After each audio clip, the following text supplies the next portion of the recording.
તળાજા તાલુકાના ઉચડી ગામે ઉચડિયા હનુમાનજી અને ઉચડિયા મહાદેવના મંદિરે રાત્રિ દરમિયાન ચોરીની ઘટના બની હતી। રામ દરબાર અને હનુમાનજીનો ચાંદીનો હાર મુગટ મળી કુલ 2 લાખ રૂપિયાના આભૂષણો અને શિવ મંદિરની દાનપેટીમાંથી અંદાજિત રૂપિયા 20,000 ઉઠાવી ગયા અને સીસીટીવી કેમેરાનું ડીવીઆર પણ ઉઠાવી ગયા અને દાથા પોલીસ સ્ટેશનના પીએસઆઈ જાડેજા સાહેબ સ્ટાફ સાથે દોડી આવ્યા। Ashok Dhapa, TV 18 news, Talaja.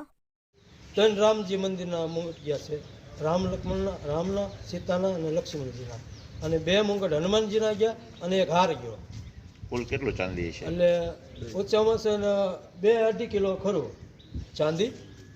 અને બાજુના શિવ મંદિરમાંથી દાન પેટી તોડી અને એમાં ઓછામાં ઓછા 20,000 રૂપિયા જે ખુશ આ શિવરાત ગઈ એટલે 20,000 રૂપિયા જેટલા હશે। કેમેરા ને એવું કાંઈ? કેમેરાનું બધું તોડી નાખ્યા, રિસીવર એનું લઈ ગયા અને એ બધું તોડી કાઢી, કેમેરાના વાયરે તોડી નાખ્યા, બધું તોડી નાખ્યું। એ લોકોએ એટલું નુકસાન ઘણું કર્યું। ટૂંકમાં ઓછામાં ઓછું નુકસાન ગણીએ તો એ 2.5-3-4 લાખનું ખરું।